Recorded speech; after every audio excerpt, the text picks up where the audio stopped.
Jæja,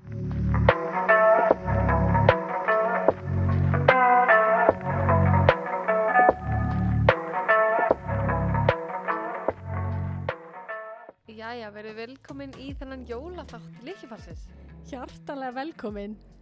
Við erum með skemmtilega þátt framundan. Já. Við ætlum að tala alls konar, bara jólin og jólaprjón og föndur og alls konar handavinnu tengt jólunum. Og svo ætlum við að draga á leiknum. Já, heldur betur. Gera það eftir.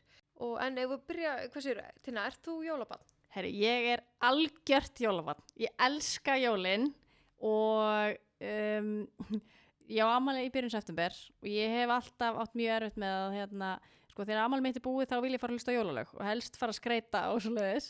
En pabbi hann á afmæli í nóvember og hann tilkynnti mér það þegar ég var unglingur að ég yrði nú að fá að leyfa honum með afmæli fyrst. Já. Svo mætti ég fara að hlusta á jólalög. Já, ég er mjög gaman á jólun. En þú? Ert þú jólabarn? Þú situr nú hér ekki í mjög jólalegri peysu kannski?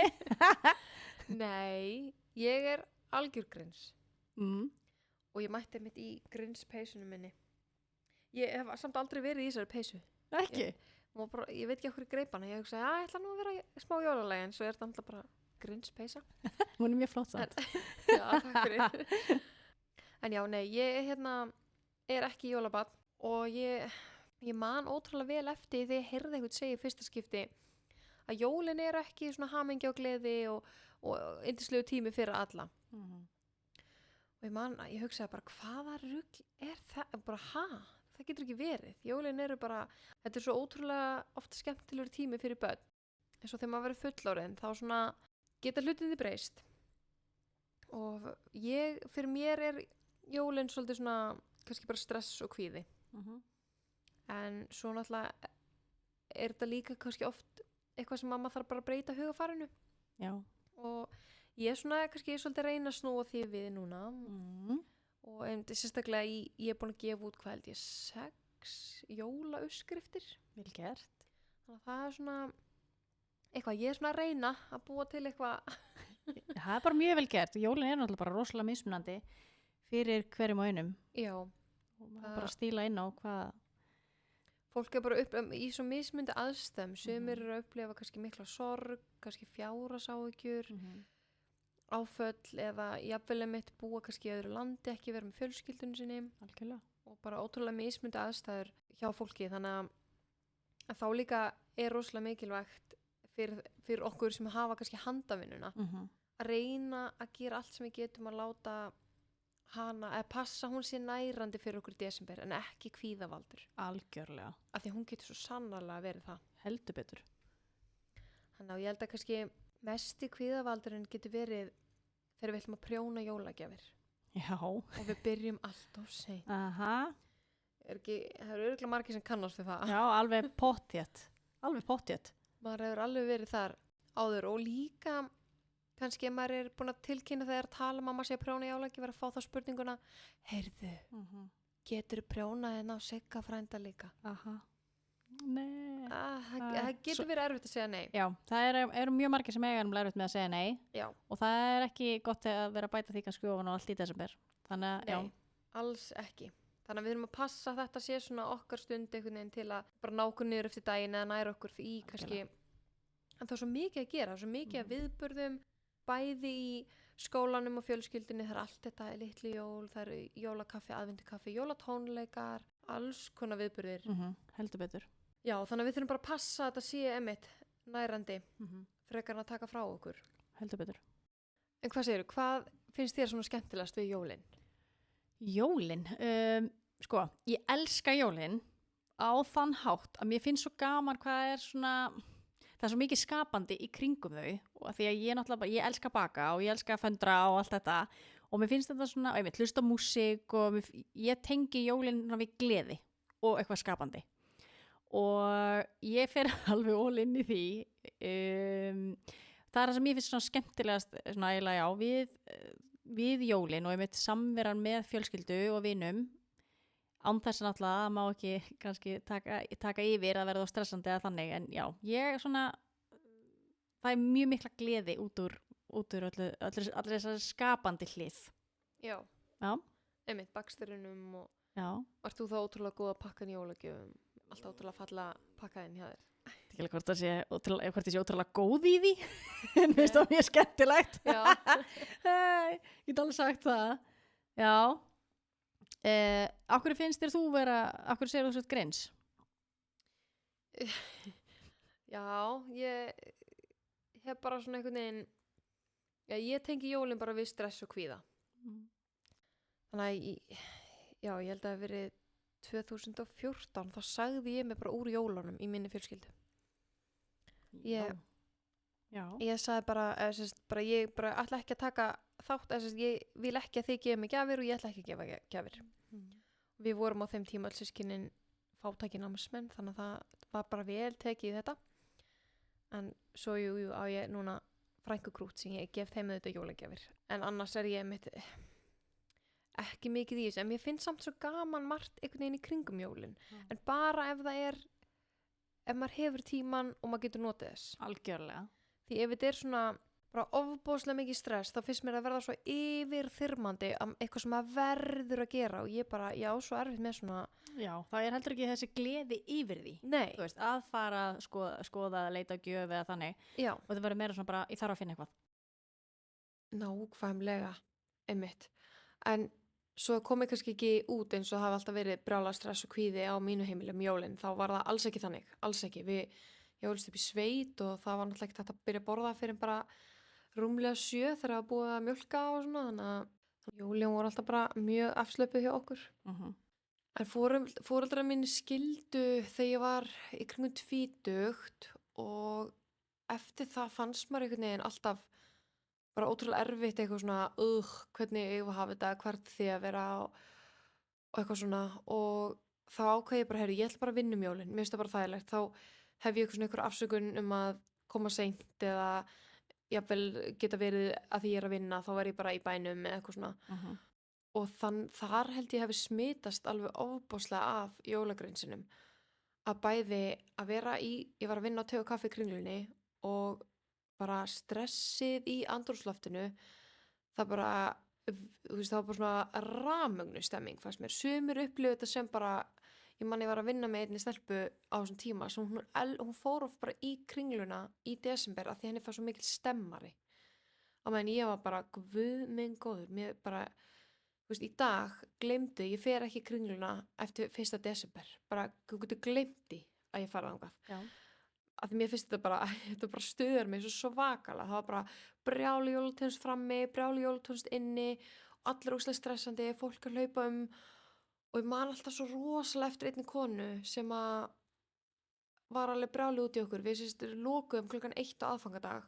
Við vorum búin að þrífa kaffivélina og gera upp kassan og þá kemur hún hlaupandi og byrjar bara að berja á gleðri bara, stelpur þið verðið að lega mér að kaupa eitthvað ákveðið kaffi og við bara, nei, við erum búin að loka því miður og hún bara, ætlið þið að eyðileggja fyrir mér jólin, þið eru gjörsamlega búin að eyðileggja fyrir mér jólin og maður var bara, þú veist, heyrðu, gleðileg jól, sko.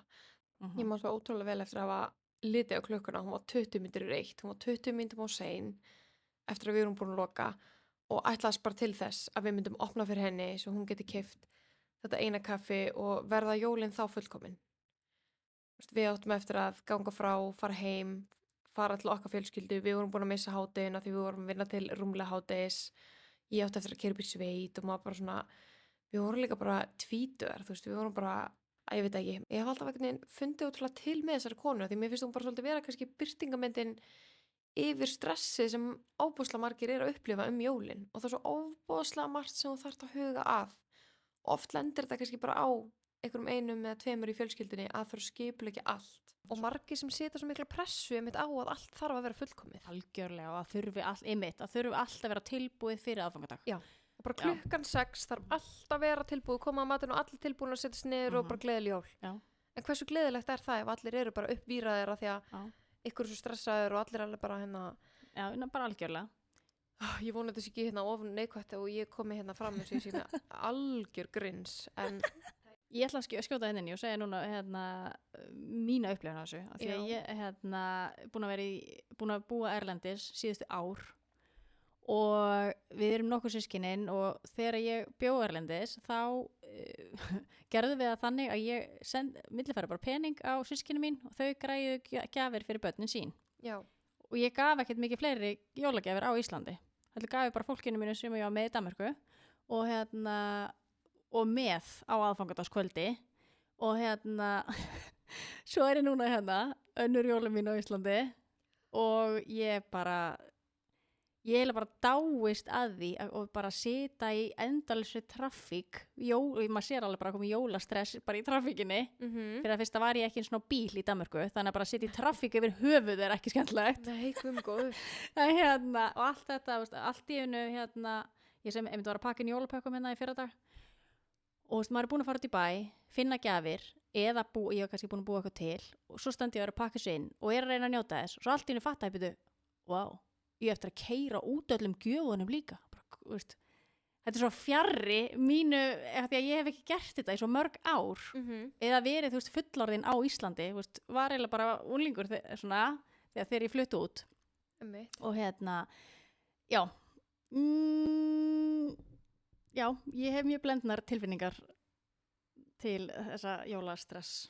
Já, þetta og þetta er náttúrulega bara rosalega mismöndi sumir upplifa þetta sem bara dásamlegur tími að keyra út gjöfunum og svo gaman að pakka inn og ef þú hefur tíman þá er það frábært þá er þetta yndislegt og ef allir einhvern veginn í kringum eru kannski með jákvætt hugafar gagnvart þessu og eru bara svona þetta er svo einhvern veginn bara svona notalegur tími þá er þetta frábært og ég hef alveg ein jólin voru mamma erlendis og ég og systir mín þurftum bara svona að halda jólin með yngri systkinum okkar og mér fannst þetta, ég fekk svo mikið samviskubit einhvern veginn að mamma og pappi væri ekki með og þau væri einhvern veginn og ég fekk svo mikla svona ábyrðar svona bara, ég verð að hafa jólin geðveik fyrir systkini mín og ég bara man bara svona, ég meik þetta ekki, mér finnst þetta svo en því meina jólin er bara eins og hvað annað þriðjudagskvöld eða skilur, þetta er bara það sem við setjum á það.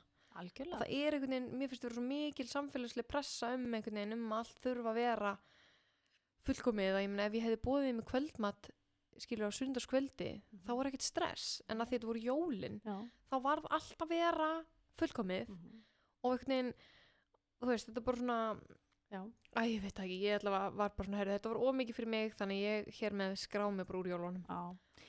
Já, þetta má ekki verða of mikil pressa í kringum þetta. Nei. Og maður var bara að reyna einhvern veginn að velja, bara hver veginn held ég að velja fyrir sig, og líka bara mismunandi milli ára. Já, algjörlega, mismunandi aðstæður eins og þú, nú varst þú í Danmörku. Upplýðir þú einhvern tímann, kannski svona heimþrá, eða þú upplýðir kannski eina erlendis, eða maður heyrir það, margir sem að... Já, ég fannst erfiðast eiginlega með stelpuna mína. Af því mér langaði svo mikið að hún myndi fara að dansa kringum jólatréð og syngja íslensku söngvana og allt þetta eins og ég ólst upp við. Já. Og maður, ég veit ekki, maður fer oft svona að hugsa svona til þess og maður myndi óska þess einhvern veginn að hún myndi upplifa það. Ég var alltaf að reyna að finna eitthvað svona íslendingafélag eða eitthvað sem við vorum í Århus í Danmörku. En íslendingafélag var eiginlega nýhætt en ég þurfti að fara yfir til Köpen í 3,5 tíma með lest. Og það var kannski svona ekki alveg, en það var eiginlega svona eina sem ég upplifði sem svona já, við prófuðum nefnilega einsinni þá byggum við í Noregi þá prófuðum við að koma til Íslands yfir jólin einmitt af því að það voru alveg bara bara verðum að vera í Íslandi yfir jólin og söknum fjölskyldunum og eitthvað svona og komum síðan til Íslands náttúrulega bara sem útlendingar með rauninni, áttum ekkert bíl hér eða vorum að gista inn á öðrum og ég man það var svo mikið stress og það var samt verið að biðja okkur að skuttlast að sækja hina á þessa sem ætti að vera með okkur á aðfangadagskvöldi. Já. Og við alveg bara, við hefum ekki svona bíl, megum þá fá þinn bíl í láni. Já. Og þannig að bara, þá ákveða við ætlum aldrei aftur að vera á Íslandi ekki yfir aðfangadag. Já. En já, þetta svona íslenska jólastress, það fæ ég pínu vel svona, Já, þetta... Og það fólk sé í alls konar jólabóðum dag eftir dag. Ég langar bara að fá að vera í kósí að prjóna. Já, mér líka. Mér finnst þetta oft, þetta er jólafrí, en þetta er ekkert frí, þetta er pökkuð dagskrá. Og það er svo mikið af líka, ég meina, þetta er bara gríðarlegt álag á þriðjuvaktina í desember og það er svo mikið af líka eins og í leikskólanum og skólanum og vinnustöðunum og íþróttastarfinu og bara út allt eru, það þarf að vera litli jól, það eru jóladansleikur, jólakaffi, aðvendukaffi, svo er jólapeysudagur, jólasokkadagur, eins ég er að vinna með, hún var að tala í skólinn hennar, hjá börnunum hennar, það var ákveð að taka viku, það sem var bara glimmerdagur, rauður dagur, funny socks. Ertu að fara að senda foreldra í desember að kaupa okkur funny socks í Kringluna eða Smáralindina? Ég skil hugmyndina, ótrúlega fallega hugsa og skemmtilegt að búa eitthvað til fyrir krakkana, en þurfa að gera þetta í desember þegar allir eru á yfirsnúning. Nei. Og svo er Secret Santa og svo þarf maður við samskipti með jólasveinana og dönsku álfana og allt á mínu heimili. Já, nú er hann hinn álfurinn, hvað heitir hann? Elfon og Sjálf líka. Elfon Sjálf, mættuleg og þú veist, þetta er bara það er brjálæði að gera. Það er brjálæði að gera og ofan í allt þetta, þá finnst mér svo ofboðslega mikilvægt að við pössum upp á að það sem veitir okkur, svona nærir okkur og gefur okkur ró yfir daginn eða eftir daginn, sem er oft handavinnan, að það fari ekki að valda okkur líka stressi og kvíða. Svo sammála. Og ef að fólk kannski, og þegar það er mikið álag, þá veit ég alveg að það er kannski ekki alltaf hægt að byrja að huga því fyrr, en ef það er byrjað að huga að því of seint, að þá verður þetta kvíðavaldandi ef þú ætlar að prjóna eða hekla eða sauma fullt af jólagjöfum. Heldur betur. Ég tengi nú alveg við það, bara það var einhver tíman, ég var að skoða yfir Instagram mitt og sá einhverja gamla mynd sem ég hefði postað fyrir einhverjum árum síðan, ég deildi myndinni í ágúst, sat út á palli í Danmörku og er að skrifa í dagbókina mína svona lista yfir hverjum ég ætla að gefa jólagjafir og er svo að skrifa við svona brainstorma hvað ég geti búið til fyrir hvern og einn. Já. Og síðan náttúrulega bara gleymdi ég þessum lista og svo var að fara að nálgast jólin og þá var bara, já, betur listin. Og þá fann ég þetta var, gaf mér pínu svona kvíðatilfinningu að okkur ekki búið með meira og fór svona alveg bara að reyna að stressast alltaf upp, bara ég yrði að fara að klára þetta allt sem ég ætlaði að gera. Sem að var þveröfugt við það sem ég hafði ímyndað mér, hvað ég lagði upp með.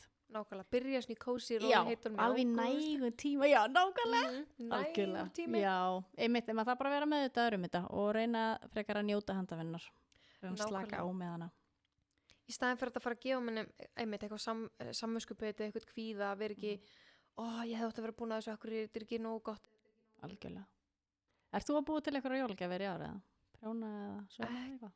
Ekki ár, nei, ég prjónaði í held ég hitti fyrra en ég hef einhvern veginn ég veit ekki, nei, ég er náttúrulega bara að gefa í 2 jólagjafir, sko. Ég gef bara litlu frænkunum mínum ekki smá sætt og ég var með alveg smá stressu bara, þetta er ekki dót, þetta eru bara peysur en þær voru svo ánægðar, fóru strax í peysunar og geggjað. Þannig að ég kannski, en ég er búin að prjóna svo mikið á það upp á síðkasti, þannig ég ákvað að gera það ekki þetta árið. Nei.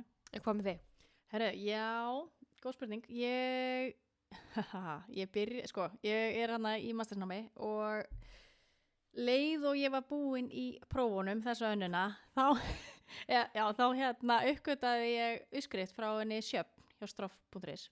Hettuskriftina ég fór ángriðis að fjölda framlega þessar hettur, ég bara gat ekki hætt svo alltaf leiði ég var búin bara að fella af síðustu og þá sko var ég bara tilbúið með tilbúið gatni í næstu þá svo geggja að geta bara fitja strax upp og maður vissi nákvæmlega hvað maður var að gera. Það var mjög fljótlegt verkefni þannig ég er á 7. hettunni núna. 7? Er það ekki? Vá. Ógeðslega gaman, svo gaman líka að ég er búin að prjóna stíplu núna.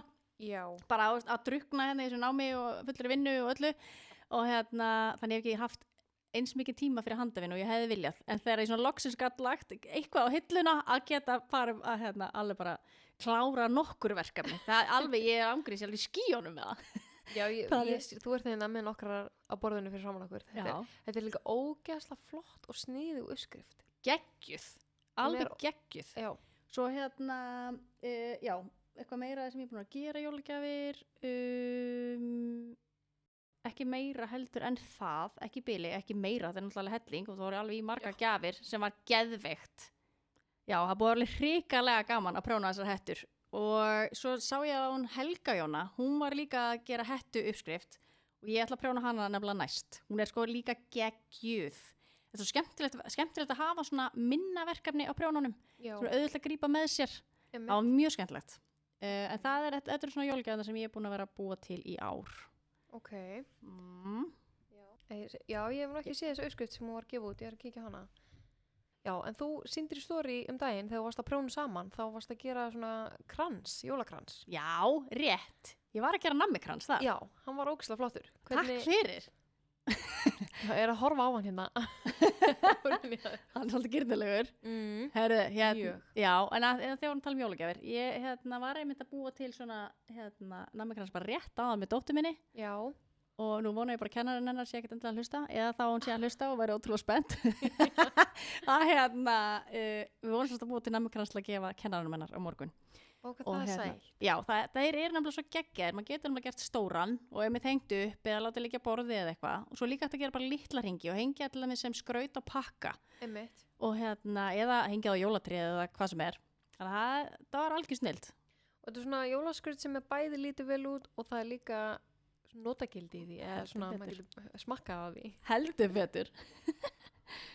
Ég man einmitt alltaf eftir að langamma, hún gerði alltaf 2 mismunandi, 1 karmelukrans og 1 svona með þessum rauðu og hvítu pipamyndum. Já, það? Þetta var alltaf svona core memory einhvern veginn. Þegar ég sé svona, þá hugsa maður alltaf bara, já, langamma var alltaf með svona. Hvað það er sætt. Það var alltaf mjög spennandi að koma þangað þegar maður vissi af þessum krans. Það geggja. Þannig að, en já, meira svona jólaskraut. Hefur þú verið að gera meira eitthvað jólaskraut? Eitthvað annað en þessi kransa? Já, ég hef gert alls konar, sko. Til dæmis.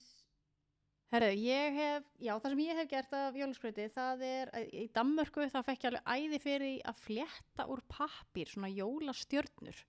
Þeir gera það rosalega mikið fyrir jólin. Það er bara, þetta er svona, bara eitt af því dansk, eða hvað maður segir, jólaskrauti sem finnst líta mest danst út. Já, ok. Kannski bara. Það er já, bæði svona er ég með heima á mér, liggjandi á borðum og líka hangandi á jólatrénu og svona. Þannig að ég er búin að vera föndur á svoleiðis. Síðan mamma, hún saumaði út svona dagatal til að hengja upp á vegg, alveg frá 1 upp í 24 og við stelpum í notuð það sem samverudagatal. Þannig að það fyrir alltaf miði onni í hvern dag og við ætlum bara að gera eitthvað lítið sætt saman á hverjum degi, bara spila eða fá okkur heitt kakó eða eitthvað krútlegt. Já. Og þannig að það finnst mér ótrúlega gaman að taka þetta upp á hverju ári og stelpunum minni 9 ára finnst það líka alveg hrikalega spennandi og þannig að það er svona eitthvað sem er búið að búa til og síðan var ég að finna til fyllt efni og ég ætlaði að fara að sauma út svona litlar fígurur eitthvað til að hengja jólatrið. Hvað er fyllt efni? Fyllt efni, þetta er svona svolítið loðið, mjúkt efni, kannski ekki rosalega loðið en það er alveg svona mjúkt. Og svo getur maður klippt út bara alls konar, bara hvað mann eiginlega dettur í hug. Ég sá fyrir mér að klippa út til þess piparkökukall eða eitthvað og framhlið og baklið, sauma síðan saman allar brúnirnar, fylla þetta með svona tróði eða svona eins og maður setti inn í púða eða eitthvað í textilmyndi gamla daga. Já. Og setja eitthvað svona bandi eða eitthvað til að hengja upp á jólatré. Já. Það er þetta ekki að gera hvaða form sem er í rauninni eða hjarta eða og sauma á þetta paljettur eða bara eitthvað, leika sér með þetta. Ég var að finna til efni í þetta en þetta er það sem ég ætla að fara að dúlla mig líka við í jólafríinu. Já, þetta er svona jólaskraut. Skemmtilega svona jólaföndur með krökkum. Já. Ég það bara fyrir sjálf á mig. Jú, algjörlega. Já, en þú, ert þú búin að vera að gera eitthvað jólaskraut? Hefur ekkert tíma gert? Sko, ég gerði núna með vinkonum mínum, við gerðum svona jólakrans og við gerðum það úr garni. Geggjað. Mér fannst það ógeðslega gaman. Og það kom mér svo óvart. Það var bara svona, ég var eins og grinsin hefði bara svona einhvern veginn farið úr mér. Þú varst að leika með lopan í tengslu við jólin. Já, ég notaði þess að við notuðum plötulopa. Keyptum í garðheimum, svona bast hring. Geðveikt. Úr hálm. Og svo vöfðum við plötulopa utanum. Geggjuð hugmynd. Og skreyttum þá með, sumir voru jólalegir og aðrir voru meira kannski svona haustlegir með svona greinum og könglum og okkur svona. Og þetta var ótrúlega skemmtilegt. Vá, en geggjað. Hljóma vel. Já, nokkra kransar og ég er bara svona, mér langar til að gera meira og ég er bara svona, hvaðan er þetta til að koma? Það er geggjað, skemmtileg hugmynd. Ótrúlega skemmtilegt. Ég hugsa við kannski höldum okkur svolítið við þetta að föndra svona jólakransa. en það er mitt, mér fannst það kom mér mikið á óvart hvað það var skemmtilegt. Það er geggjað, þá hvað það er gaman.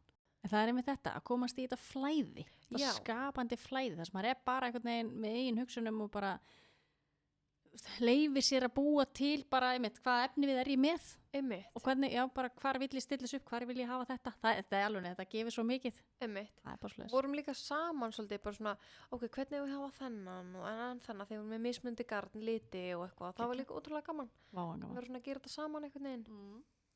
Þannig að ég held algjörlega, og ég held að margir kannski hafi eins og laufabrauðsgerð. Já, Það er líka svolítið handavinna. Það er verið að gera alls konar form og svona í, algjörlega. ég hef Skreyta. þú gert svoleiðis.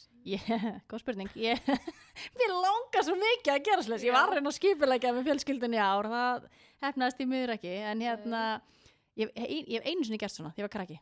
En mér langar svo mikið að gera þetta aftur. Já, ég hef nefnilega aldrei gert þetta heldur. Mér langar líka ótrúlega að pröfa, en ég veit ekki hvernig maður ætti einhvern veginn að byrja. Og sér ég vilt, fólk situr við vilt eitthvað svona, er með ömmu, amma kenna manni eitthvað. Já, Ég, hérna, já, já, ég á þetta eftir. já, ég líka. En Gerum þetta fyrir næstu jól. Já, einmitt. En margir er einmitt með svona hefðir. Það sem kannski Algjörlega. fólk hittist með fjölskyldunni, komur að segja, ég sá á Instagram í dag, einhver sagði þessu skildu viðburðir. Það sem er einmitt oft kannski lögabrósgerðin, skötuveislan, sem ég náttúrulega, mér finnst hún bara þetta hefur verið ólöglegt, sko. Það er mín mögulega óvinnsal, sko. Nei, ekki á mér alltaf. Ég vil ekki sjá þetta bara, já, mér hryllir við lyktinni, sko. Herru, ég verða að koma eitt innskot með þetta. Í fyrra, náttúrulega, fyrstu jóla mín á Íslandi í 1.000.000 ár, var henni í Smáralind á Þorláksmessu. Svo var ég bara, hvaða lykt er þetta í minni? Ég náttúrulega hef ekki fundið skötulykt í 10 ár, þannig ég mundi ekki þessa lykt. Nei. Svo labbaði út á Smáralind og það var ein kona sem ég hitti og hún knúsaði mig inn í Smáralind. Hún var nýbúin að vera í skötuveislu. Já. Og ég var bara, hvaða lykt er þetta?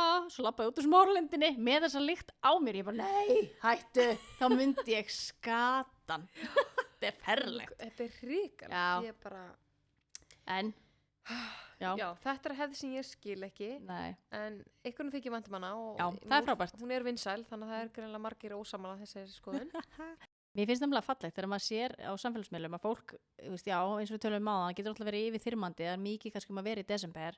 Mér finnst samt fallegt þegar fólk gefur sér tíma í að hittast Já. og er jafnvel að búa til konfekt saman. Eða myndi eins og segir, laufabrauð, eða búa til krans, eða eitthvað, bara fólk gefur sér smá tíma, maður þarf ekkert endilega að hafa marga svona viðburði, þú veist. Nei. Maður handla hver veit maður bara velja fyrir sig, allt eftir hvað passar inn í dagskrána hjá þeim. En samt bara að gefa sér smá tíma, mér finnst það svo fallegt, það er alltaf eitthvað svona skapandi. Já. Ég veit, að búa til konfekt, það er líka að vera skapandi. Algjörlega. Og fara í þetta flæði og allt þetta. Og hérna, eða búa til jólakort saman eða hvaða nú Já. er. Þannig að mér finnst það frábært að það fái svona pínu að koma fram í desember. Það er einhvern veginn sem kemur, jú, það kemur kannski alveg fram í fleiri mánuðum, en það er Þetta svona eru ekstra í svona- desember. Já, þetta eru svona kannski föstu hefðir og þannig hefur fólk kannski meiri ástæð til að einhvern veginn hittast af því þetta er svona tímabund eða seasonal viðburður eða eitthvað sem maður gerir jólin. Algjörlega. Að það er mitt, jú, ég er alveg sammála því. En í öllu þessu jólastressi einhvern veginn, þá er samt svo margt einhvern veginn í boði sem að getur létt undir hjá manni. Eins og til dæmis maður þarf ekki að gera laufabrauðin sjálf. Þú getur keypt þér tilbúin út í búð. Algjörlega. Og líka smákökurnar. Mhm. Það eru alveg jafn góður ef þú kaupir það í Krónunni eða Bónus. Maður setur það bara í fallegar glerkrukkur Já. og það eru alveg jafn góðar held ég. Já. Er það ekki? Jú, eða eins og með hérna, vera eitthvað að föndra eða eitthvað þannig. Það er til alls konar hérna, tilbúnar pakningar, til dæmis ef ég séð, ég var til að segja 4 í gær, sá Já. þar fullt af geðveiku eitthvað til að sauma út, Já. bæði jólasokkur, jóladagatal, svona, eitthvað svona litla fígúrur til að hengja á jólatré og hérna, svo fór ég í söstrinni Greni líka daginn, það er alls konar eitthvað og hérna, þú varst líka að tala um Já, hjá Flóð og Fjöru, hún Hera, hún er einmitt með svona tilbúna pakningar þar sem þú getur keypt annarkvort, og þetta er svona skraut sem að þú getur annarkvort sett á jólatréð eða jólapakkan, svona jólastafur, jólatré og jólarringur sem þú gerir úr svona makramið þráði, snill, ræði. já, Þú geggja, veist það ótrúlega sniðugt hjá henni og hérna, og svo erum við bara QR-kóða sem þú getur bara hort á og séð hvernig þetta er gert. Þannig að þú þarft ekki að geggja, leggja tímun í að rannsaka þetta, skoða, hugsa hvað, þú bara kaupir þetta bara tilbúið. Ótrúlega þægild ef þú vilt, að því nú eins og þú varst að segja áðan með samverðdagatalið. Þetta getur verið kannski oft erfitt að vera alltaf hverjum einasta degi að gera eitthvað, þá er eitthvað eins og þetta svo sniðugt. Þú þarft ekki að hugsa, þetta er bara ef þú ert búin að kaupa þetta, þá getur bara sest niður og gert. Já, algjörlega. Þannig að það svona getur létta eins undir einhvern veginn öllu skipulagi sem maður þarf að hafa í huga í desember. Heldur betur. Eða þarf, þetta er oft sem maður vill kannski vera að stúsast í. Já, og svo er líka margt annað sem kannski sem maður getur gert fyrir sjálfan sig ef maður hefur tíma, jafnvel eins og milli jól og nýjárs. Ég hef síðan margar garnverslanir eða hönnuðir eru með svona jólasamprjón í desember. Hefur þú tekið þátt í ykkur svo leiðis? Ég hef reyndar aldrei tekið þátt í þannig, en mér finnst það mjög sniðugt ef maður hefur tíma eða þannig. Og ef þetta er einmitt uppskrift sem maður langar eða garn sem maður langar að pröfa, þá er þetta bara frábært tækifæri til að gera það líka með öðrum. Algjörlega. Sjá hvað aðrir eru að gera. Já, fyrir ekki. Hefur þú tekið þátt í jólasamprjóni? Nei, ég hef aldrei tekið þátt í jólasamprjóni, en ég hef hins vegar verið með í jólasamprjón. Ok. Þeir gaf út fyrst jólauppskriftirnar mínar. Fyrstu 2, Sitkagrini og Rúdolf, þá var ég með jólasamprjón. Og ég hefði aldrei, þetta var bara fyrsta skipt sem ég heyrði jólasamprjón, ég bara hvað var? En það var ótrúlega gaman, ótrúlega margir sem mættu og svo gaman að sjá einmitt allar peysurnar byggum til Facebook-grúpu og þar voru allir að birta inn myndirnar af peysunum sínum og það var svo gaman að sjá einhvern veginn mismundi litir hvað fólk er að velja og sum peysuna. Hvað það er skemmtilegt. Er einmitt mér er svo gaman þegar fólk gerir sitt eigið tvist eins og í Sitkagrini peysunum minni.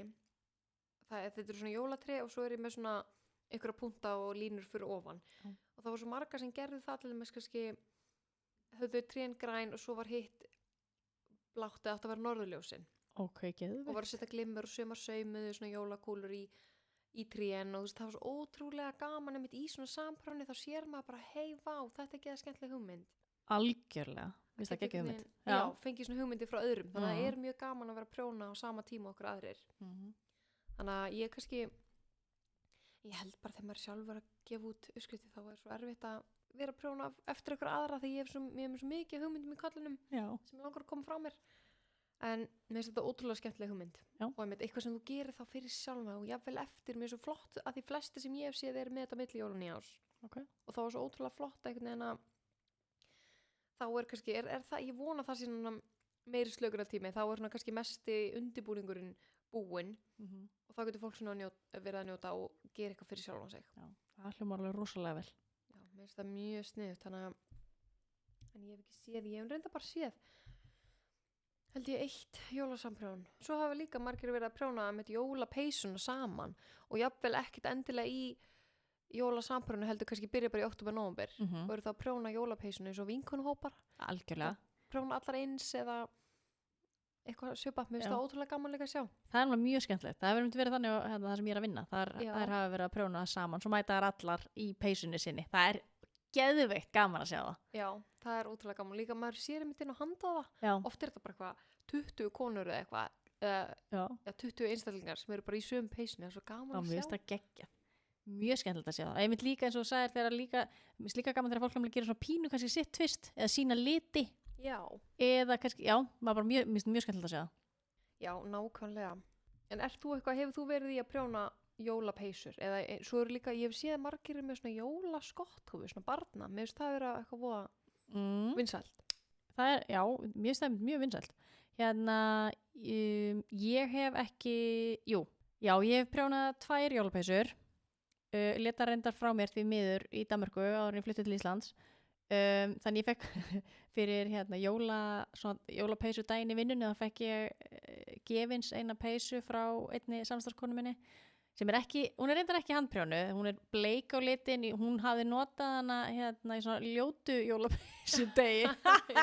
Það er mín jólapeysa en ég þarf að prjóna mig nýja. Svona jólahúa, ég hef prjónað þannig og mér finnst það ótrúlega sætar og svo margar flottar uppskriftir. Mjög margar. En ég hef prjónað þannig á dóttur mína. En þú, hefur þú eitthvað verið að prjóna? Nei. Ég veit alveg að þú hefur prjónað jólapeysu. Já, ég er náttúrulega ég er búin að gefa út núna 6 jólauppskriftir, en ég á bara eina sjálf. Ég er búin að láta allar hinnar frá mér. Þannig að það er desember uppskriftin mín, hún er svona, ég er með hana heima En það eru svolítið mörg ár síðan ég mætti á jólapeysudaginn í vinnunni. Og það er ekki að því ég er svona mikill grins, heldur það bara algjör tilviljun. Nú. Ég var annarkvort glemti ég verið að vinna heima eða verið veik eða verið tekið mig frí eða eitthvað svoleiðis. Já. Þannig að bara algjör tilviljun. Ég veikni en ekki, en ég hugsi prjóni með núna setgagreini til að hafa næst.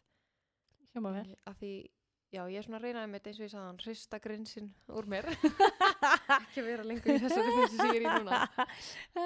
Þannig að ég held líka að mér langi að pröfa þessa jóla svona skotthúfur einhvern veginn fyrir, já, þessa jólahúfur á litla frængarnir mína. Ég held að þeim, ég veit ekki, er þetta ekki að því stundum með bjalla í þeim, stundum með svona dúskur, þeim finnst þetta eitthvað svo spennandi. Já. Finnst það svo cute. Það er ótrúlega sætt. Já. Þannig að ég hugsi kannski gera það jáfnvel fyrir næstu jól áður en það vera of gamlar. Já. Hvernig er þínu 9 ára? Er þetta orðið leim? Nei, ég ætlaði að segja það. Mín 9 ára er myndi ennþá alveg með sína. Já, Veist það bara mjög spennandi. Og ég myndi alltaf þegar ég opna jólakassan, fyrsta des, Já, jólabarnið, þá dregur alltaf upp hún og vill helst hafa hana bara alla mánuðin. Ok, Þannig að þú getur alveg gert fyrir frænku þína, sko. ok, gott Já, að vita. já. Gott að vita, greiða það fyrir næstu jól. En svo eru líka jóladagatöl. Svona, ég meina þegar maður var yngri þá var maður alltaf bara á súkkulaðidagatalið, Já, já. ekkert annað. En Nei, nú getur þú fengið jóladagatalið eiginlega með hverju sem er. Aha. Og ég mitt sá það bara fyrst fyrir hvað kannski 2 árum að það er fullt af svona garn eða handavinnu dagatölum. Hefur þú keypt þessu leiðis? Að mér finnst það ótrúlega sniðugt, en ég hef aldrei keypt mér svoleiðis. Ég hef verið voða lítið að kaupa dagatal handa sjálfur mér. Ég veit Já. ekki af hverju.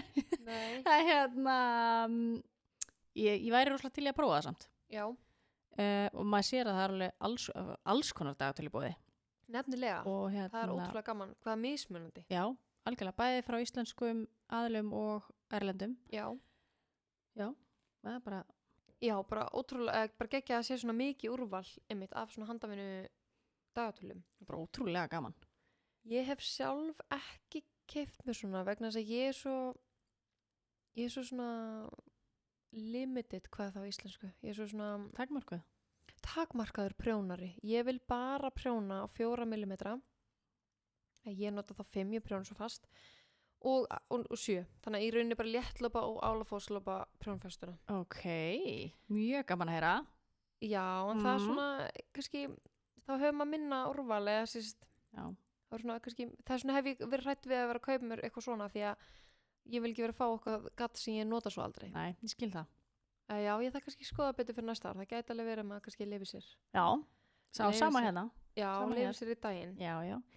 Einmitt, maður verður það er svo mikilvægt í desember líka að hafa eitthvað svona sem maður hlakka til og að svona, Já, ef það verður mikið stress, sko, gera Já. eitthvað fyrir sjálfum sig. algjörlega. Ég ætla að samt að segja líka, það var hérna svona Secret Santa leikur í vinnu hjá mér daginn Já. og ég er á nýjum vinnustað og mér er svo gaman sú sem var með mig, ég er búin að fá að vita núna hver það var, hún algjör dúlla, hún gaf mér alls konar svona prjóna fylgihluti, bæði prjónamerki og svona stoppara, þannig líkirnar fara ekki fram af prjónunum, allt svona jóla. Já. Ég hef aldrei átt neitt eitthvað jóla fylgihluti tengd af prjónunum, það var Nei. það ógeðslega skemmtilegt. Já. Og hann finnst svo fyndið, svo fítjaði upp eitthvað verkefni, settaði eitthvað onni eitthvað buttu til að taka með mér í vinnuna og svo þegar ég tók þetta upp á buttunni þá var ég bara, vá, mér varst svona jóla sprengju bara í hendunum, það var svo gaman að sjá þetta, ég var alveg glöð, Já, það gladdi mig mjög mikið, skemmtilegt bara, já. Já, það er nefnilega, veistu, ég skrapp hérna á klósetti hjá þér áðan og ég fór að hugsa, þú ert með jólaskraut á klósettinu og þá fór ég að hugsa þetta er sætt og það er gaman að breyta eins til Já. og við erum alltaf að prjóna kannski með það sama. Já. Það er alveg gaman að breyta eins til og reyna kannski aðeins að sem var alltaf kannski að gera það sama. Nákvæmlega. Já, ég er svona farin að sjá aðeins Já, hvað maður segja sjarman við að jólaskreita. ég gefur jóla með fylgihluti fyrir prjónu þetta næsta ári. Já, þú mitt varst hjá mér síðast, það ég á ekkert jólaskraut. En það er kannski, nú er ég sann með þessa kransa. Já, Sjáum til hvort ég hengi eitthvað upp. Ég veit já, ekki alveg. já. Ég get látið hafa eitthvað hérðan. Nó þessu Það er ég. nóg til Já, hér, segi ég. Nei, það er líka bara gaman. Ég er rosalega gaman að þegar fólk elskar jólin. Og ég er alveg sammála, mér finnst allt svona kannski, ekki allt, en mér finnst margt í kringum jólin svo skemmtilegt Mhm. eins og með samstarfið við jólasveinana og þegar þetta Secret Santa mér finnst það mjög skemmtilegt oft líka vinahópar þetta er svo góð afsökun eða ástæða til að Mhm. hittast margir Algjörlega. vinahópar eru duglegir að hittast í svona litli jól Mhm. en eru kannski ekki jafn duglegir að hittast í februar, mars, apríl eitthvað svoleiðis. Sammála. Þannig að ég elska þetta að þetta sé svona tilefni Já, til að gera eitthvað. algjörlega, sammála. Já, það er að dregur fólk svolítið saman. Já, það Já, gerir þá. Það það er er líka það sem skiptir mestu máli. Algjörlega. Ekki kannski hvort að rétti krafturinn var til í súpuna eða eitthvað Nei, nákvæmlega. En heyrðu, úr því við vorum að tala um jólapeysur hann áðan, ég glemd að spyrja, áttu okkur uppáhalds jóla-uppskrift? Góð spurning. Jóla uppskrift. Nei, ég get eiginlega ekki sagt það. Ég er búin að sjá samt alveg nokkur uppskriftunum sem ég langar rosalega að prjóna. Og ég er búin að hugsa hann alveg bara síðustu ári, ég er með alveg með eina peysu í höfðinu sem ég langar að prjóna fyrir jól. Bara hef ekki haft tíma í það ennþá. En ég hugsaði um daginn, ég ætlaði eiginlega bara að byrja á henni, bara, þú veist, á næsta ári, bara í janúar eða eitthvað, að hún verið tilbúin, að ég sé ekki að fara að spá í því eftir manni í nóvember eða desember á næsta ári. Hún verið bara tilbúin. Hún er nefnilega maður það pínu að dúlla sér í henni, sko. Já, Að pínu að skreita hana, þannig að það myndi potið taka svolítið tíma. Ég er mjög spennt að sína hana. þá er mjög sniðt að byrja bara í janúar. Já, ég held það. Hvaða peysa er þetta? Eða uppskrift? Þetta er bara sem ég er með í hausnum. Ég þarf að koma henni frá mér. Já. Herðu, já. Ég þarf að koma henni frá mér, sko. Ég stið Þannig- það. Er það ekki? Jú, Já, hún er, næstu jól. já, næstu jól. Þá er ríni. Já, það er fínt að fá bara að segja þetta svona upp á þetta, þá væri ég að gera þetta. Já, Ég komið svo frá mér. þá eru ár. Já, rétt. Nei, annars bara yfirleitt svona ekkert endilega uppáhalds jóla uppskrift, heldur reyni ég alltaf bara að hugsa svona fyrir jólin hvaða er sem mig langar að prjóna í jólafríinu. Já, einmitt. Og og það er alltaf eitthvað sikort. Fyrra prjónaði ég mér vesti, Já. svart vesti, sem var framan á tinnublaði og ég held ég myndi vera mjög fljót með það þetta var vesti, en hún var vestið prjónaði svo litla prjóna að ég var allt jólafríið og allan janúar að prjóna það. Ég var orðin svona pínu þreytt á þessu verkefni en ég er búin að nota það rosalega mikið og er rosalega ána með það. Er þetta svarta vesti sem hún varst í? Já, með rullukránum. Það Það er er geðveikt. ógeðslega flott. Já, takk, mjög ána með það. Svo núna fyrir þetta jólafrí þá er ég búin að kaupa í aðra peysu sem ég ætla að prjóna núna. Ég man ekki alveg hvað uppskriftin heitir. Og ég man ekkert hvað hann heitir, alveg stólur mér. Að bara peysa alla á sjálf mig. Ég er spennt bara að sína frá því Já. á samfélagsmiðlum. Kemur í ljós. Ok. En já, mjög spennt yfir því. En þú, áttu eitthvað uppáhaldsjóla uppskrift? Nei, ég grinsinn í mér, hann hefur ekki svona verið mikið pepp í að prjóna ykkur jólapeysur eða eitthvað svo leiðis, en mér fannst rosalega gaman að prjóna svona jólapeysur á frænkurnar mínar. Já. Það var mjög cute. En svo finnst mér hérna Holly sweater sem að Maró voru held ég með í jólasamprjóni fyrra. Já. Mér finnst hún ótrúlega flott. Hún er svo svona klassísk, stílhrein einhvern veginn. Eða klassísk, hún er svona, já, stílhrein, minimalísk. Já, hún er rosalega falleg. Já, mér finnst hún ótrúlega falleg. Já. En ég veit samt einhvern veginn ekki, ég hugsa ég muni örugglega ekki prjóna hana. Nei. Ég prjóna kannski frekar bara mína. Já. En það fannst mér finnst líka ótrúlega áhugavert að því þú varst að tala um aðan að byrja í janúar, mest selda uppskrifti mín í janúar í fyrra var sittgagrinni, jólatrjá peysa mín. Ha? Já. Ok. Það Mér er mjög áhugavert að heyra. Mér finnst það svo áhugavert. Já, þetta Og er geggja pepp. Að koma uppskriftinni frá mér. Þú veist, ég seldi nokkuð 100 uppskriftir. Já, ok. Bara af geðveikt. þessari. Sem ég fannst bara, ég var alveg bara, já, mér fannst það alveg magnað. Ég bjóst Já. alls ekki við þessu. Nei, ekki ég heldur, ég myndi í janúar. Já, í janúar. Já, Þá ég- greinlega fólk, ég veit ekki hvort einhver hefur séð þar jólin eða séð fólk kannski í þeim eða eitthvað svoleiðis. Ég veit það ekki. Nei. Eða hvort fólk er einhvern veginn, kannski er fólk bara svona snemma í því. Kannski. Eins og þú ætlar að vera núna. já, rétt. En við styðjum það. Það er svo leiðilegt að vera í lok nóvember að koma inn með hnútinu bara. Já, það er ekki hægt. Maður á að njóta svona ferðlisins. Já, en ég Algjörlega. held að séu allt og margir samt sem að hafa allavega, flestir upplifa allavega einu sinni Já, að vera þar. bara algjörlega. Þannig að það er einmitt, já, ég styð það að fólk byrji snemma að hugsa út í Já, heldur betur. þetta, sko. Heldur betur. Herri, ég man hvað uppskriftin heitir sem ég ætla að fara að prjóna. Já. Hún heitir Whitmore Sweater. Þessi. Já, heyrðu, ok, þessi er flott. Sýn ég hérna mynd. Já, þessi er ógeðslega flott. Já, hún er sjúklega flott þessi. Ég er mega spennt að fara að prjóna. Já. Já. Hún er ógeðslega, vá. Hún er ekki inn í, hvernig lit allar að, ertu búin að kaupa? Ég er búin að kaupa base litaðan. Ok. Það er svolítið minn litur. Já. Bara búin að segja svörtu. Ég þarf eitthvað að fara að létta þessum litum greinlega. Já. En talandi um að vera að prjóna eitthvað, ég steinglimdi fasta liðnum okkar. Hvað ertu með á prjónunum í síðasta þætti? Já. Þannig að hvað ert þú núna með á prjónunum? Núna. Og varstu með eitthvað annað í síðustu viku? Já. Þá var ég að klára eina bleika hettu. Já. Fyrir dóttir mína. Ok. Þá var ég að klára hana. Já, þú varstu með það prjónuna. Já. Ég glimti að spyrja. Já, herri, við erum að læra. Já, við lærum. Já, þá var ég að prjóna þessa bleiku hettu. Núna er ég búin að prjóna, ég keypti prjónasett frá ömmu Loppu sem heitir Hraun. Og ég er búin að prjóna húna og er búin að fitja upp á peysunni. Þannig ég er að prjóna peysuna núna. Ok, og þú ætlar að prjóna allt settið? Já, ég ætla að prjóna peysu og buxur. Ok. Já. Okay. Þannig að það sem ég er með að prjóna. En þú, hvað ert þú með að prjóna? Ég er bara með eitthvað nýja uppskrift. Ég er með nýja uppskrift. Ég talaði með það held ég í þætti nummer 2. Ég var í svona hönnunarlægð. En það er búið að breytast.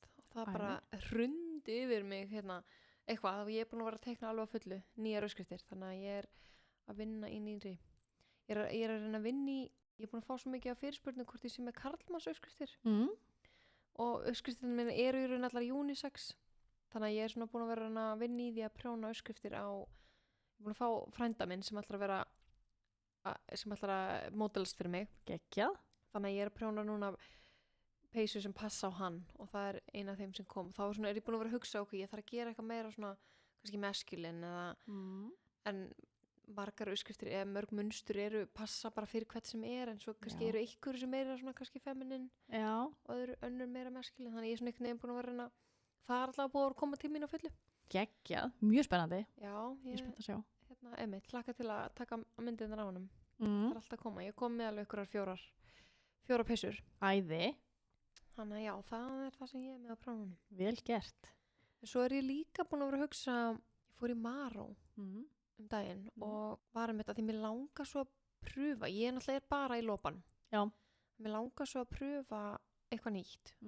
Og þannig að ég held ég hef verið þarna í svona 45 mínútur bara að þukla á gatninu og labba ekki út með neitt. Því ég fæ svo mikið valkvíða. Já. Og ég veit líka ekki alveg kannski hvað ég er að fara út í, hvernig einhvern veginn. Já, því ég er bara búin að vera í lopan. Já. Ég veit nákvæmlega hvernig það og mér finnst svona smá overwhelming að yfirþyrmandi einhvern veginn tilhugsunum að veit ekki hvernig prjónan fyrst en hvernig kemur peysan út, hvernig á ég og svo margir svona líka með þessu fylgiþræðir, ég er alveg bara ég veit ekki hvernig ég á að snúa mér í þessu. Nei, en fílar móherið? Ég hef aldrei prjónað á móheri. Ok, ég er spennt núna. Já, ég er ekki að grínast, ég er bara að prjóna á lopan. Já, ok. Við þurfum að finna út af þessu. Já, þannig ég er líka búin að vera með þetta huga núna. Já. Langar að pröfa eitthvað. Já. Eitthvað nýtt, en veit ekki hvernig ég á að byrja. Nei, mjög áhugavert. En spurning að byrja á einhverju minnastykki, ekki alveg heilri peysu kannski, til að sjá hvort þú fílar bæði bara prjónur þessu og hvort þú fílar þessa áferð. Nákvæmlega. Mögulega. Já, það er eitthvað sem ég þarf að skoða betur yfir jólin. Ég er búin að hugsa það mikið þetta að ég þarf að fara pröfa. Já, ok. En þú ert rosa mikið að prjóna peysur, eða ekki? Já. Þannig að kannski væri skemmtilegra fyrir það að prjóna peysu fyrst úr einhverju. Já, ég nefnilega. Svo bara ef þú ert ekki að fíla þetta, þá náttúrulega bara gefur hana, selur hana eða eitthvað. Já. Það er hægt líka. En já, ég veit ekki hvað það er. Ég get ekki prjóna sokka og mér finnst ekki alveg nógu gaman að prjóna vettlinga.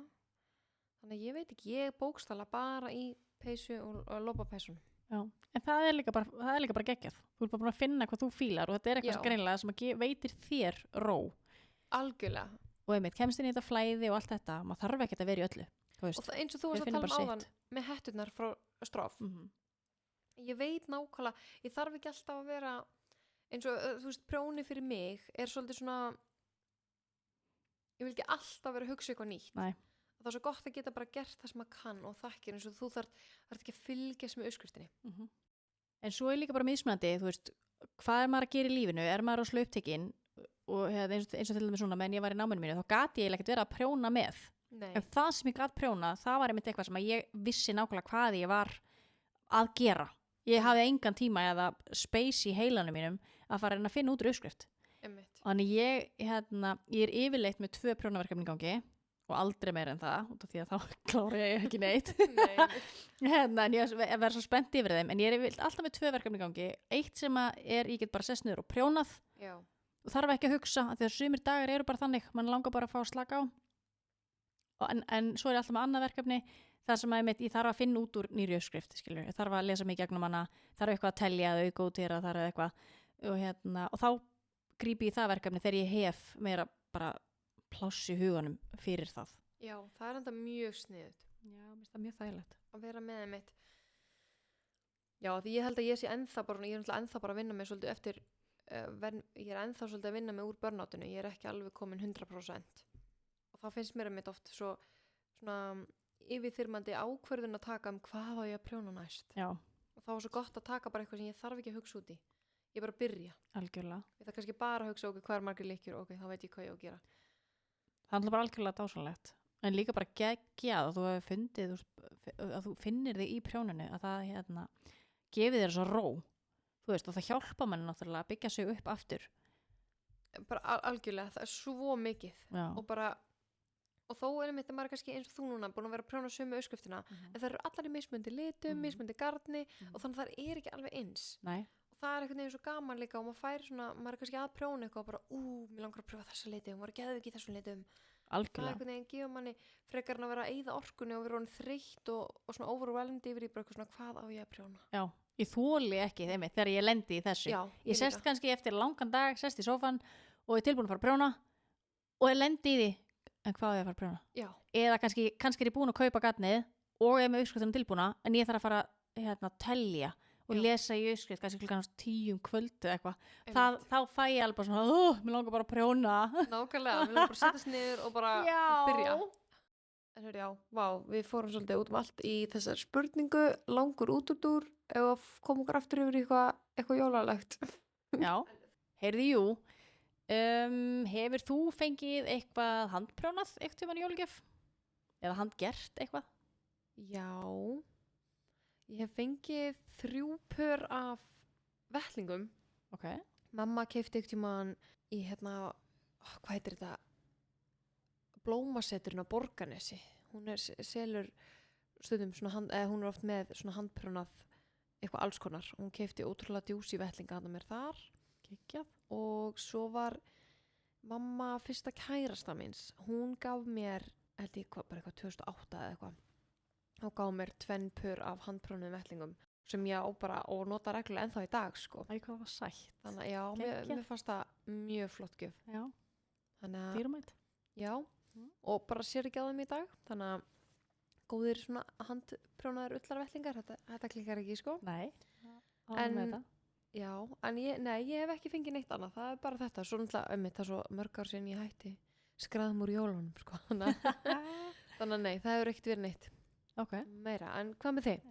Herru, já, ég hef fengið lopapeysu frá mömmu einsinni, jólagjöf, sem ást geggjað, síðan hef ég fengið frá langömmu dóttur minnar, hef ég alveg nokkur svona fengið heklaðar svona glasamottur. Og ég á það sko í alls konar litum og alveg svona sett og það er ekkert smá fallegt, þannig ég er alveg með áramóta og jóla og sumar og páska og sko alveg geggjaðar glasamóttur og hún heitir Hulda GK á Instagram eða vilja kíkja það. Já, þið verða eiginlega að kíkja, við erum að nota allavega eina típu af þessu, ótrúlega sætar glimmermottur. Já, alveg geggjað. Sjúklega sætar. Smá sætt. Heyrðu, og svo hef ég líka einsinu fengið prjónaða vettlinga frá Kristjánu vinkonu minni og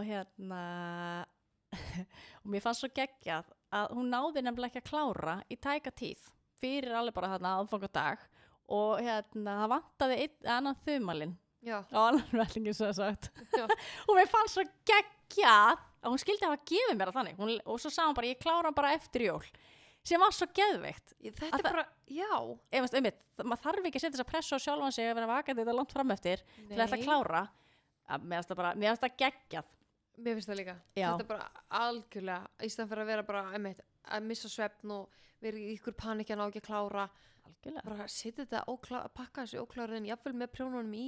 Þetta er alveg jafn skemmtileg gjöf fyrir vikið. Ángríns. Mér finnst það geðið, ánað með hana. Já, mjög ánað með hana. En já, en kannski svona fyrir þá sem að, já, nú eru nokkru dagur jól. Já. Þeir sem að kannski eiga eftir einhverja gjafir og við myndum mögulega vilja prjóna eitthvað sem var mjög einfalt eða búa eitthvað til. Ert þú með einhverja hugmyndir að einhverju sem að væri hægt að græja? Já, nú erum við að taka upp þáttinn núna 20. desember og þegar við gefum hann út þá verða 21. Það voru 3,5 dagur cirka. Maður þarf vel að vera búinn 23. kvöldið og að þú ætlar að þurrka þetta. Og ætlar að vera búin og þurrka þetta síðasta lagi það er helst að búa við já, helst, en ég get alveg ímyndað mér ef þú ert að byrja núna já kannski er það tæft já. En sko, já, við vorum einmitt búin að ræða þetta fyrir þáttinu ég svona skoðaði einmitt hvað mér finnst ótrúlega sniðugt einmitt, að því ég er búin að fá núna 3 pör af vettlingum þá mér finnst það mjög flott jólagjöf þá fór ég einmitt að skoða því mér myndi einmitt að það er hún Sunna María hún er með vettlinga sem að það skiptir ekki máli hvor hendin þetta er snilt já, þumallin er bara svona á hliðinni þannig að þú getur í rauninni prjónað 4 pör af 4 vettlinga og haft einn sem auka ef ykkur týnist þá bara notar þú 5. vettlingin með eða eitthvað svo leiðis geggjuð hugmynd og þetta er uppskriftin maður sjá kaldbakur, barnavettlingur bara ótrúlega sniðugt ótrúlega þægild að prjóna hann og þú getur þess að prjóna 3 stykki til vara þegar alltaf týnist alltaf einn og ótrúlega fljóta að prjóna þessa vettlinga og hún er núna með með minnir hún hafi sagt 25% afslátt af öllum uppskriftunum sínum þannig að ef það er ykkur á síðasta snúning þá mæli ég með að kíkja á þetta hún var líka að gefa út ótrúlega flottan kraga sem að ég hef þetta er svona kannski ekki á 3 dögum en gæti verið ef maður er fljótur að prjóna já Svo finnst mér líka alltaf klassískur, klassískt eyrnabandi sem þú snýrð. Já. Þetta heitir bara Twisted Headband, snúi eyrnaband og þú getur googlað þetta fríar uppskriftir. Hún Anna Sigga var að mitt að prjóna úr, alveg rétt. Gepard, já. Já, garninu. Ótrúlega flott, kemur ótrúlega vel út í því og það er líka til í Galleri Spuna og Maró allavega veit ég, þetta garn. Já, hún var með þetta lóðna, þannig að hvíta. Já, þetta er svona eins og krullu eitthvað. Klikkað flott. Ógislega flott áferðin. Já. Og það er þetta að gera þetta, ég prjónaði svona fyrir frænkunum mínum daginn úr 2 litum, þá er þetta ekstra þykkt. Snilt. Þannig að mjög flott og maður enga stund að prjóna það.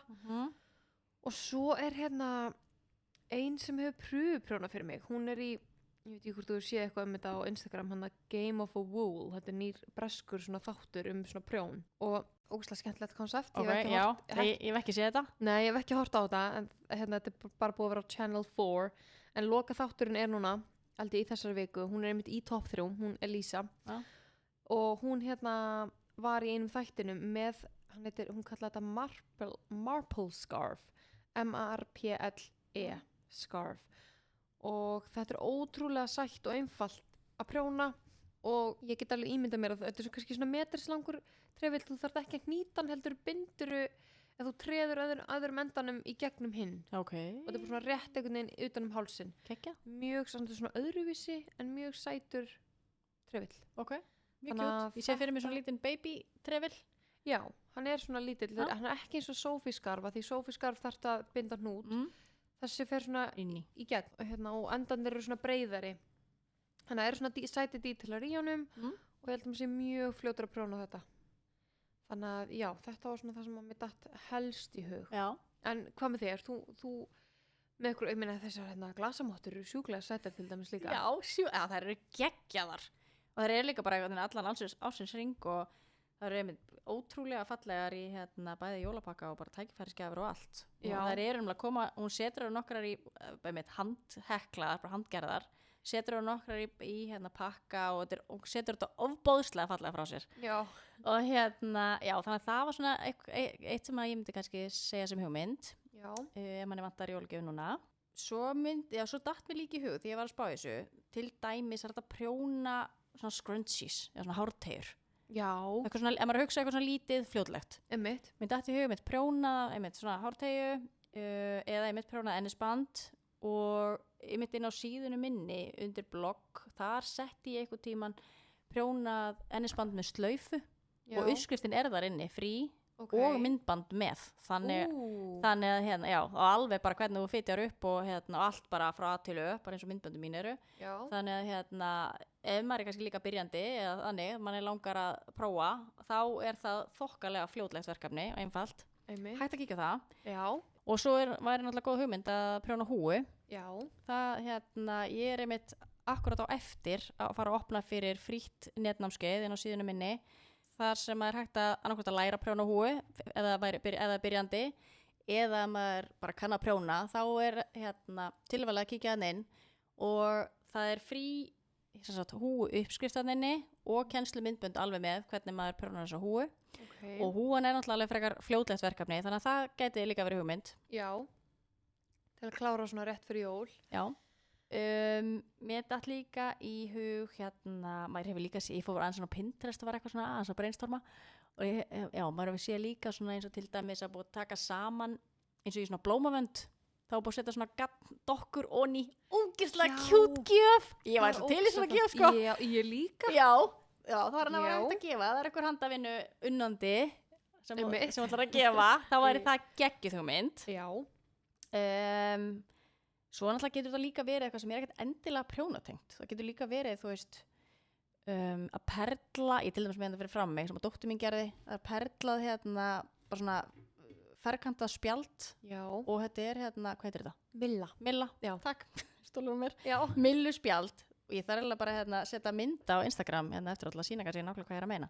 Þetta er einmitt bara perlað milluspjald og svo er búið að perla bara svona litla kalla.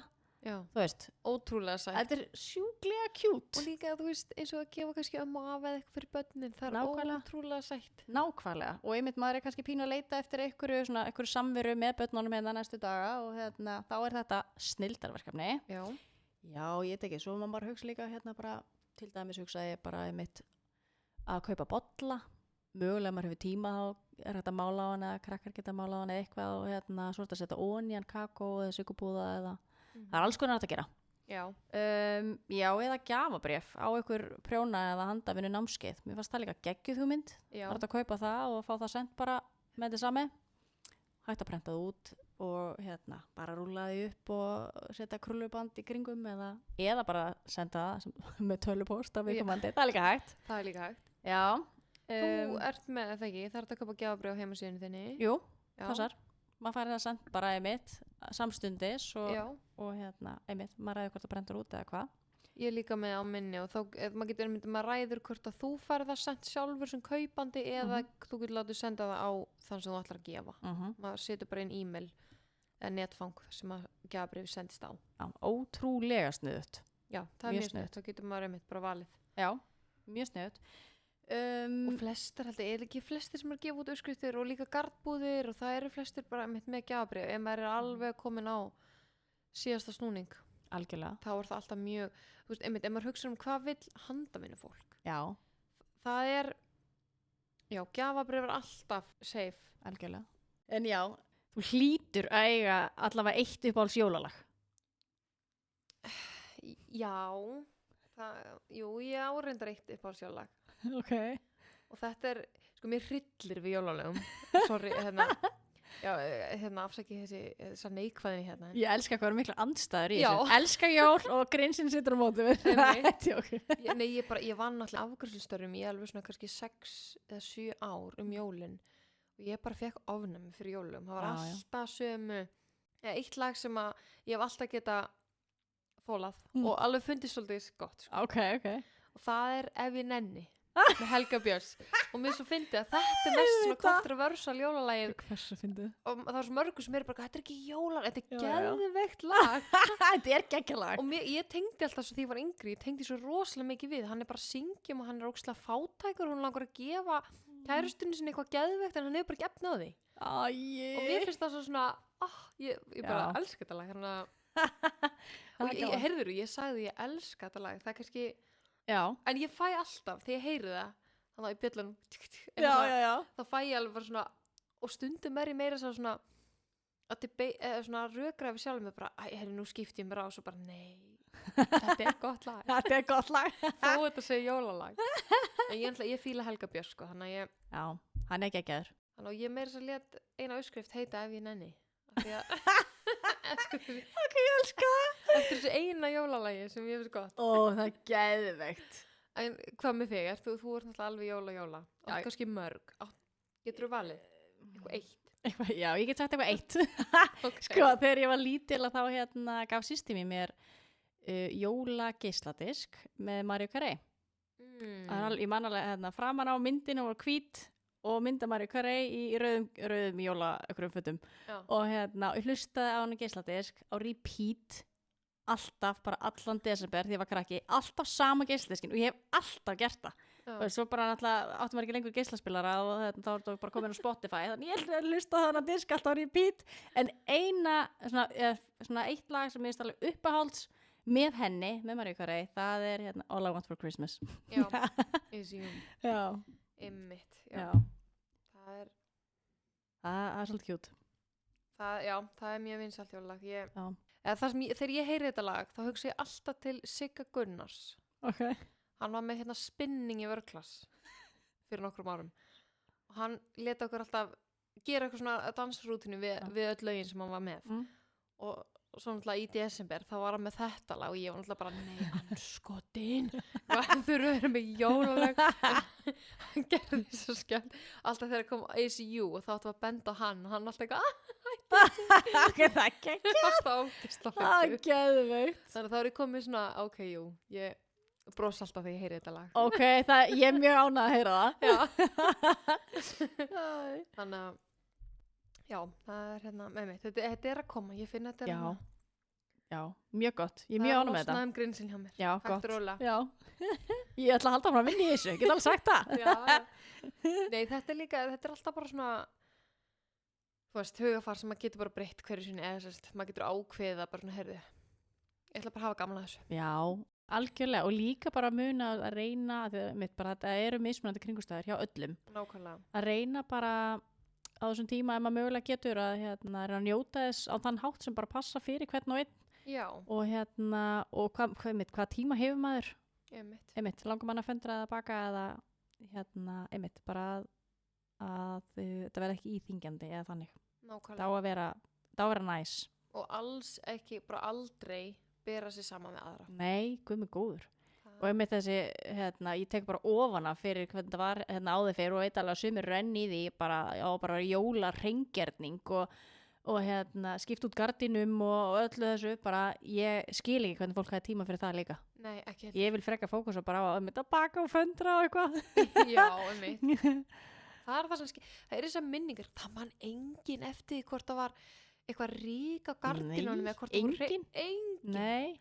Þú manst eftir þessum fjölskyldustundum eða þú manst eftir þessum Gæðastundum. gæðastundum með fjölskyldinu eða vinum eða hverjum það er. Algjörlega. Það er það sem stendur upp úr. Algjörlega. Mátti 3. janúar. Nákvæmlega. Og hefur ekki séð núna, þetta er á Instagram svolítið, að fólk að foreldrar að spyrja börnin sín, manstu hvað fyrstu jólagjöf fyrra? Ég hef ekki séð þetta. Þau munu það ekki. Þau eru oft í vandræði með að nefna eitthvað eitt, en svo spyrja þau, manstu hvað sumafrí, eða manstu hvað frí eða ferðalag fórum í síðast? Og þá geta þau talið upp allt saman. Já. Af því að það er þessar gæðastundir sem að sitja eftir frekar en kannski gjafirnar. Algjörlega. Þannig að Já, þetta var mjög góða punktur. ég held að maður er reyna að fókusera meira á þetta heldur en allt þetta stress, allt eru verið fullkomið og allt tilbúið klukkan 6 Já, sammála.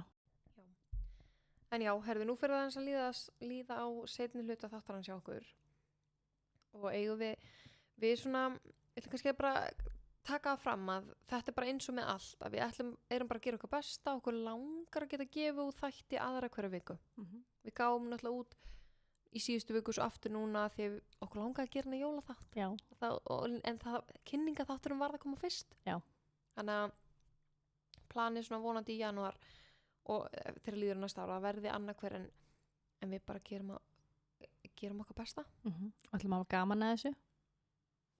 Já, og við erum mjög spenntar fyrir nýja árinu og janúar og erum byrjaðar að skipuleggja viðburð sem hrikalega spenntar yfir og spenntar að segja ykkur meira frá því þegar bara kemur nær. Já, og við viljum bara þakka ykkur kærlega fyrir viðtökurnar.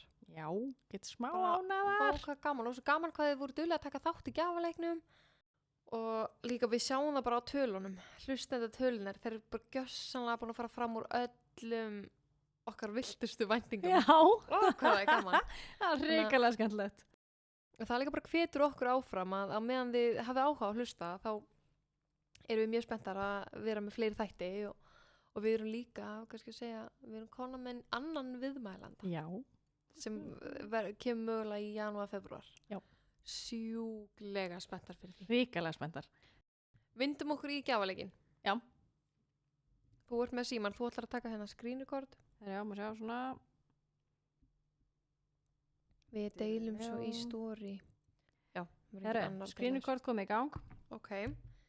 Við ætlum að draga út 3 vinninga. Já. Fyrir 6 manns. Þannig að sá sem að kommentaði og vinurinn sem viðkomandi takkaði fá þessa vinninga. Geggjað. Þá ítum við bara hérna Find Winners. Og við ætlum að byrja því að draga 2 ársáskriftir af heimasíðunum minni tinyviking.net. Við býðum bara æsi spenntar drum rolls. Heyrðu, þetta er komið.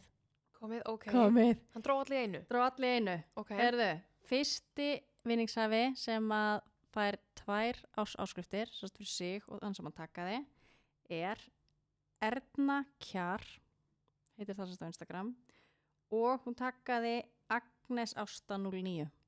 Ok, æði. Það er unnu sikkvara áskriftina.